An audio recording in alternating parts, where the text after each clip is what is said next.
মহাকাশে ভারতের অগ্রগতি নিয়ে পত্রবাচনে মুগ্ধ করল বিদিশা। শিলিগুড়ি জেলা গণিত বিজ্ঞান মেলায় উৎসাহের জোয়ার। মহাকাশ একটি সীমাহীন রহস্যের ভান্ডার। সেই মহাকাশ এবং তার অনুসন্ধান নিয়ে কৌতূহল জাগিয়ে তুলল শিলিগুড়ির সারদা শিশুতীর্থ সেবক রোডে আয়োজিত জেলা গণিত বিজ্ঞান মেলার শিক্ষার্থী বিদিশা দেবনাথ। শনিবার 12 জুলাই অনুষ্ঠিত এই বিশেষ মেলায় পত্রবাচন বিভাগে বিদিশা তার বক্তব্যে মহাকাশের ধারণা, ভারতের মহাকাশ অভিযানের ইতিহাস ও অগ্রগতি অত্যন্ত সুন্দরভাবে তুলে ধরে সকলকে মুগ্ধ করে। বিদিশা জানায়, মহাকাশ হলো পৃথিবীর বায়ুমণ্ডলের বাইরে সেই অসীম শূন্যতা, যেখানে নক্ষত্র, গ্রহ, উপগ্রহ, নানা ধরনের মহাজাগতিক বস্তুর অবস্থান। ভারতের মহাকাশ গবেষণার অগ্রগতি উল্লেখযোগ্য। 2008 সালে ভারত প্রথমবারের মতো চাঁদে চন্দ্রযান-1 পাঠায়, যা চাঁদের পৃষ্ঠে জল থাকার প্রমাণ সংগ্রহ করে সারা বিশ্বকে চমকে দেয়। এরপর চন্দ্রযান-2 মিশনও ভারতের গর্বের বিষয়। এছাড়া 1980 সালে প্রথমবারের মতো ভারত নিজস্ব স্যাটেলাইট রোহিণী মহাকাশে স্থাপন করে। এই সকল অভিযানের মাধ্যমে ভারতের মহাকাশ গবেষণা সংস্থা ISRO বিশ্ব দরবারে নিজের সাফল্যের ছাপ রেখেছে। বিদিশার মতো আরো কয়েকজন শিক্ষার্থী পরে জানায়, মহাকাশ বিষয়ে কৌতূহল বাড়ানোর জন্য স্কুলে বিজ্ঞান ও প্রদর্শনী, মহাকাশ ক্যাম্প, মডেল প্রদর্শনী ও বিজ্ঞান ভিত্তিক আলোচনা সভার আয়োজন করা প্রয়োজন। এতে নতুন প্রজন্মের মধ্যে বিজ্ঞানমুখী মানসিকতা তৈরি হবে এবং ভবিষ্যতে আরো বেশি সংখ্যক শিক্ষার্থী মহাকাশ গবেষণায় আগ্রহী হবে। পত্রবাচন বিভাগে অন্য শিক্ষার্থীরাও তাদের মতামত এবং বিভিন্ন বৈজ্ঞানিক বিষয় নিয়ে বক্তব্য উপস্থাপন করে। মেলার উদ্বোধনী অনুষ্ঠানে উপস্থিত ছিলেন রাজগঞ্জ পশ্চিম চক্রের অবর বিদ্যালয় পরিদর্শক শুভ্রজ্যোতি বর্মন, বিদ্যালয়ের পরিচালন সমিতির সদস্য ডাক্তার ধূর্যটি প্রসাদ দত্ত, ডাক্তার বিদ্যাবতী আগরওয়ালা, সম্পাদক পবন কুমার নাকিপুরিয়া, সারদা শিশুতীর্থ সূর্যসেন কলোনির প্রধান আচার্য অনিরুদ্ধ দাস সহ আরো অনেকে। সারদা শিশুতীর্থ সেবক রোডের প্রধান আচার্য নির্ভয় কান্তি ঘোষ এবং বিদ্যাভারতী শিলিগুড়ি সংকুলের সংযোজক গোপীনাথ কর্মকার জানিয়েছেন, শিক্ষার্থীদের মধ্যে বিজ্ঞান মনস্কতা বৃদ্ধি তাদের মূল লক্ষ্য। অনুষ্ঠানে অতিথিরা সকলেই উদ্যোগের ভূয়সী প্রশংসা করেন এবং শিক্ষার্থীদের বিজ্ঞানমুখী উদ্যোগকে আরো এগিয়ে নিয়ে যাওয়ার আহ্বান জানান। এই আয়োজন নতুন প্রজন্মের মধ্যে বিজ্ঞান চেতনা ছড়িয়ে দিতে যে গুরুত্বপূর্ণ ভূমিকা পালন করছে তা নিঃসন্দেহে প্রশংসার দাবি রাখে।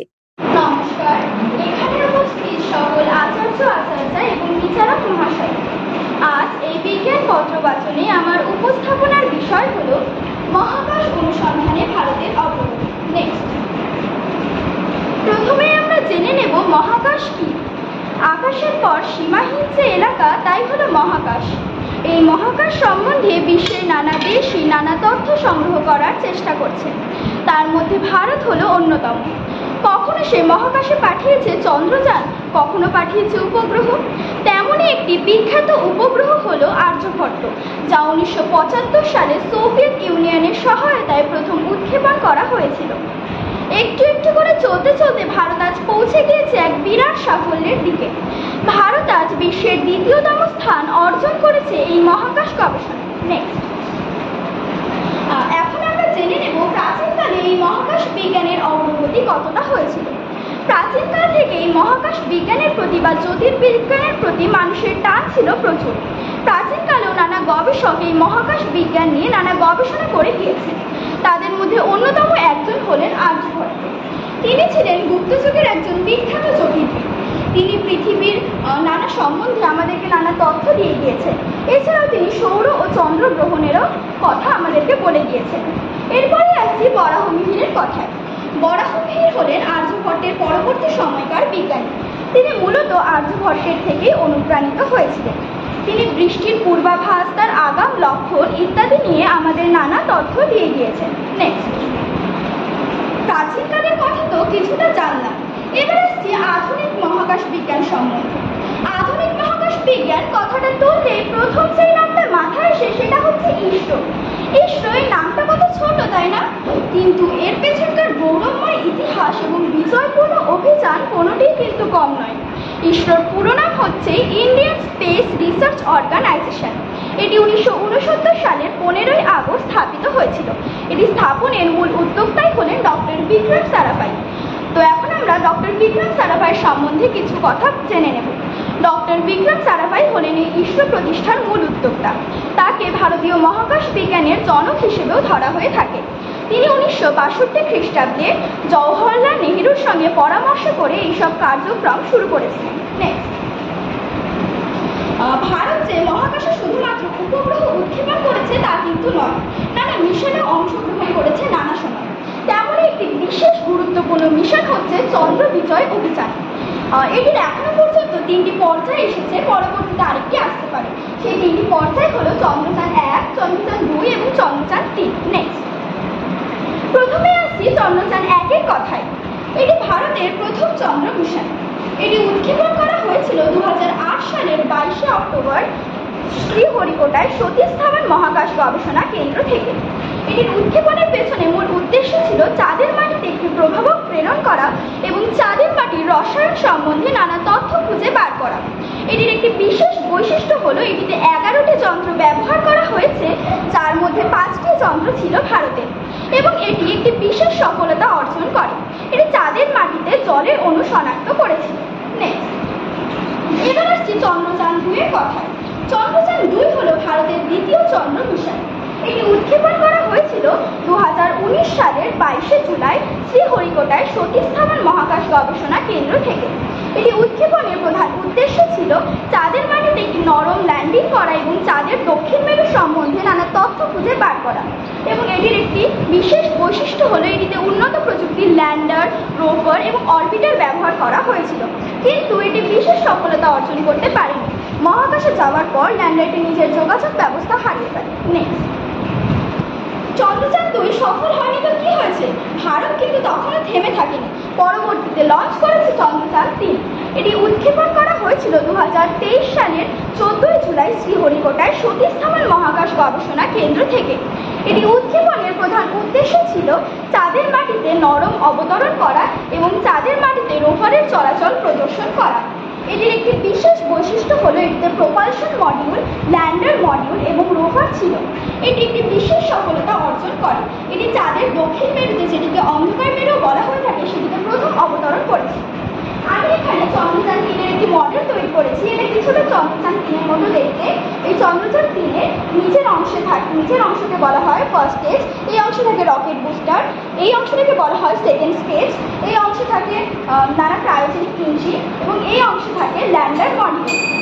এই ল্যান্ডার মডিউলের সাহায্যে মহাকাশ থেকে নানা তথ্য সংগ্রহ করা হয় এবং সেই সব তথ্য দিয়ে আমাদের জীবন আরও সহজলভ্য করে তোলা হয়। এছাড়াও আমি ছোট্ট করে একটু বলে রাখি মঙ্গল বিজয় অভিযানের সম্পর্কে। ভারত 2013 সালের 5ই নভেম্বর মঙ্গলযান পাঠিয়েছিল মঙ্গল গ্রহে। এটি সর্বপ্রথম এমন মঙ্গলযান যেটি সবচেয়ে কম খরচে এবং প্রথম প্রচেষ্টায় মহাকাশে পাঠানো হয়েছিল। নেক্সট, ভারতীয় মহাকাশ যাত্রী কথাটা বললে প্রথম যে নামটা মাথায় আসে সেটা হচ্ছে রাকেশ শর্মা। রাকেশ শর্মাই হলেন ভারতীয় এমন প্রথম মহাকাশচারী যিনি মহাকাশে গিয়েছিলেন। তিনি 1982 খ্রিস্টাব্দের 20 সেপ্টেম্বর একজন মহাকাশচারী হিসেবে মনোনীত হয়েছিলেন। তিনি ইসরো এবং সোভিয়েত ইন্টারকমসের যৌথ উদ্যোগে মহাকাশে যান। এছাড়াও রয়েছে শুভাংশু শুক্লা। তিনি ইতিমধ্যে 2025 সালে মহাকাশে যান। তিনি এমন দ্বিতীয় মহাকাশচারী যিনি মহাকাশে গিয়েছিলেন এবং তিনি এমন প্রথম মহাকাশচারী যিনি ISS বা ইন্টারন্যাশনাল স্পেস স্টেশনে সর্বপ্রথম গিয়েছিলেন। এছাড়াও ভারতীয় বংশোদ্ভূত আরও 2 জন মহিলা মহাকাশে যান। তাদের মধ্যে সর্বপ্রথম আসছে কল্পনা চাওলার কথায়। তিনি এমন ভারতীয় প্রথম বংশোদ্ভূত মহিলা যিনি মহাকাশে গিয়েছিলেন। তিনি ভারতের নাম ইতিহাসের পাতায় স্বর্ণাক্ষরিত করেছিলেন। এরপরে আসছে সুনিতা উইলিয়ামের কথায়। সুনিতা উইলিয়াম হলেন ভারতের দ্বিতীয় এমন বংশোদ্ভূত মহাকাশচারী যিনি মহাকাশে গিয়েছিলেন। সুনিতা উইলিয়াম ISS বা ইন্টারন্যাশনাল স্পেস স্টেশনে দীর্ঘ সময় যাপন করা একজন মহিলা। নেক্সট, ভারত কিন্তু এতটুকুতেই থেমে থাকবে না। পরবর্তীতেও নানা যান লঞ্চ করবে, সে সম্বন্ধে ইসরো আগে থেকেই আমাদের জানা দিয়েছে। যেমন গগনযান, এটি ভারতের প্রথম মানববাহী যান হবে যা 3 জন মহাকাশচারীকে নিয়ে 3 দিনের জন্য মহাকাশে পাঠানো হবে। এটি প্রথমে 2022 সালে করার কথা ছিল, কিন্তু নানা সমস্যার কারণে এটি পিছিয়ে 2027 সালে করা হয়। এটিতে 3 জন যে মহাকাশচারী যাবেন তারা হলেন শুভাংশু শুক্লা, অজিত কৃষ্ণন এবং প্রশান্ত বালাকৃষ্ণন। এরপরে চন্দ্রযান 4। ভারত চন্দ্রযান 3 লঞ্চ করেই থেমে থাকবে না, পরবর্তীতে চন্দ্রযান 4 লঞ্চ করবে সেই সম্বন্ধে আমাদের জানান দিয়েছে। এটি 2028 সালের মধ্যে হওয়ার কথা রয়েছে এবং এই চন্দ্রযান 4 চাঁদের দক্ষিণ মেরুতে অনুসন্ধান মিশন চালানোর জন্য তৈরি হবে। এছাড়াও ইসরো জানান দিয়েছে যে তার পক্ষ থেকে একটি নতুন মহাকাশ স্টেশন তৈরি করার কথা রয়েছে, যার নাম দেওয়া হবে ইন্ডিয়ান স্পেস স্টেশন। নেক্সট, এই গোটার সমস্ত আলোচনা করে আমরা একটা স্পষ্ট কথায় পৌঁছতে পারলাম হলো একটি বিরাট গোলকধাঁধা। এই বেশিরভাগ অংশই আমাদের মানব সম্প্রদায়ের কাছে অজানা, এবং অজানার প্রতি স্বভাবতই মানুষের কৌতূহল একটু বেশি থাকে। তাই পরবর্তীতেও এই মহাকাশ নিয়ে নানা গবেষণা করা হবে এবং সেখান থেকে নানা তথ্য আমাদেরকে দেওয়া হবে, যাতে আমাদের জীবন সহজলভ্য হয়ে উঠবে। এবং পরবর্তীতে এইসব গবেষণা বা মহাকাশযান তৈরি এগুলো যদি একটু কম খরচে করা হয়, তাহলে ভারতীয় সাধারণ জনগণরা এই মহাকাশ নিয়ে আরও ভাবার, চিন্তা করার, পড়াশোনা করার সুযোগ পাবেন, এবং মহাকাশচারী হওয়ার মতো বড় বড় স্বপ্ন যারা দেখেন তারা এইসব স্বপ্ন বাস্তবায়িতও করতে পারবেন। এই সব বলে আমরা একটা কথা যে বলতে পারি, মহাবিশ্বে মহাকাশে মহাকাল মাঝে আমি মানব একাকী ভ্রমি বিস্ময়। নমস্কার। এই বলে আমি আমার বক্তব্য শেষ করলাম। তোমার নামটা একটু বলো। বিদিশা দেবনাথ। কোন ক্লাস? আজকে আমাদের শিলিগুড়ি জেলা শিক্ষা জেলার এখানে গণিত বিজ্ঞান মেলা প্রতিযোগিতা হচ্ছে। 233 জন শিক্ষার্থী এখানে উপস্থিত হয়েছে, প্লাস আচার্য আচার্যা সব মিলিয়ে প্রায় 350 এখানে উপস্থিত হয়েছে। তার মধ্যে প্রতিযোগীর সংখ্যা হচ্ছে আপনার 235 জন। কটা বিদ্যালয়ে? 11টা বিদ্যালয়, শিলিগুড়ি সারাউন্ডিং 8টা, নকশালবাড়ি সারাউন্ডিং 3টে, মোট 11টি বিদ্যালয়ের শিক্ষার্থী এখানে উপস্থিত হয়েছে। আয়োজক শিলিগুড়ি জেলা, শিলিগুড়ি জেলা বিদ্যাভারতী। উদ্দেশ্য এটা কিন্তু শিশুদের মধ্যে বিজ্ঞান মনস্কতা বৃদ্ধি করা, তাদের আগামী দিনে যাতে পড়ার পথ সহজ করতে পারে সেই জন্য তাদের মনোনিবেশ তৈরি করা। এর আগেও আপনারা করেছেন কয়েকদিন আগে? এর আগে স্কুল ভিত্তিক হয়েছিল। হ্যাঁ, তখন স্কুল ভিত্তিক বিভিন্ন 11টা স্কুল তারা নিজের নিজের স্কুলে করেছে, করে তাদের যে সেরা ফার্স্ট হয়েছে তারা এখানে এসে আজকে প্রতিযোগিতায় অংশগ্রহণ করলো। এরা আজকে যারা ফার্স্ট হবে এখান থেকে দুটো ভাগ হয়ে যাবে। গণিত প্রতিযোগিতার জন্য যাবে গাজলে, সেখানে প্রদেশের গণিত প্রতিযোগিতা হবে, আর বিজ্ঞান প্রদর্শনের জন্য যাবে নকশালবাড়িতে, সেখানে বিজ্ঞান প্রতিযোগিতা হবে। ধারাবাহিকভাবে এই ধরনের কর্মসূচি আয়োজনের মূল বার্তাটা কি? মূল বার্তা হচ্ছে শিক্ষার্থীর মধ্যে পড়াশোনার মনস্কতা বৃদ্ধি করা, তাদের যাতে আজকে মোবাইলের যুগেও তারা যেন ওখান থেকে বেরিয়ে আসতে পারে, নিজের পড়ার মধ্যে ঢুকতে পারে, যে আমাকে পড়তে হবে, জানতে হবে, শিখতে হবে এবং কিছু করতে হবে, এবং একটা মানে বিজ্ঞান এবং যুক্তিবাদী মন তৈরি করা। তাই গণিত আর বিজ্ঞান দিয়ে জীবন তৈরি হয়, যুক্তিবাদী মনটা তৈরি হবে। হিসাব করে চলতে হবে আর যুক্তি দিয়ে বিচার করতে হবে। হিসাব করে চলতে গেলে গণিত লাগবে, আর যুক্তি দিয়ে চলতে গেলে বিজ্ঞান লাগবে। নমস্কার, গোপীনাথ কর্মকার, শিলিগুড়ি সংকুলের সংযোজক। শিলিগুড়ি সংকুলে মোট 8টি বিদ্যালয় রয়েছে, তো আমি একটি বিদ্যালয়ে আছি, আমাদের সারদা সংযুক্ত বিদ্যাভারতী বিদ্যালয়। তো আজ শিলিগুড়ি এবং নকশালবাড়ি এই দুটো সংকুলের একসঙ্গে বিজ্ঞান মেলা অনুষ্ঠিত হচ্ছে, গণিত এবং বিজ্ঞান মেলা। মূল উদ্দেশ্য হচ্ছে, দাদা বলেছেন, শিশুদের মধ্যে বিজ্ঞান মনস্কতা, গণিতের মনস্কতা বৃদ্ধি করা। এর সঙ্গে সঙ্গে আধুনিক যুগে বেশিরভাগ বাবা মা অল্প সময়ে, অল্প পরিশ্রমে শিশুকে অনেক বেশি বিষয় শেখাতে চায়, যার ফলে বাধাপ্রাপ্ত হচ্ছে ওদের উদ্ভাবন ক্ষমতা এবং যুক্তিতে বিচার করার ক্ষমতা। তার জন্য সময় লাগে, যুক্তিতে বিচার করতে গেলে তো সময় প্রয়োজন হয়, সেই সময়টুকু দেওয়ার অবকাশ নেই। কারণ একজন শিশু, সে ভালো ক্রিকেট খেলবে, সে ভালো গান বাজনা করবে, সে ভালো পড়াশোনা করবে, সব দিকে তাকে এগিয়ে দিচ্ছে। সব দিকে এগিয়ে যেতে পারে তখনই যখন সে যথেষ্ট সময় পাবে। কিন্তু সময়ের অভাব, মানে আজকাল এত বিষয় এসে গেছে, আর তার পাশাপাশি অত্যাধুনিক যুগে মোবাইল বা এই যে বিভিন্ন মিডিয়া যেভাবে চারদিক থেকে ঘিরে ফেলছে, ভালো দিক তো অবশ্যই আছে, কিন্তু কি পরিমাণ সময় এতে যাচ্ছে যে একবার ফেসবুক বা হোয়াটসঅ্যাপ খোলে সে অনুভব করতে পারে না, ঠিক পাশের জন অনুভব করে।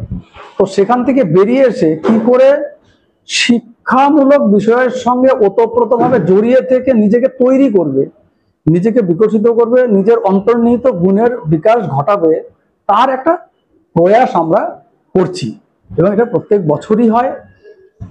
এরপরে জেলাতে যারা প্রথম হলো তারা, দাদা বলেছেন, প্রান্ত স্তরে যাবেন, প্রদেশ স্তরে, সেখান থেকে ক্ষেত্র স্তরে যাবেন।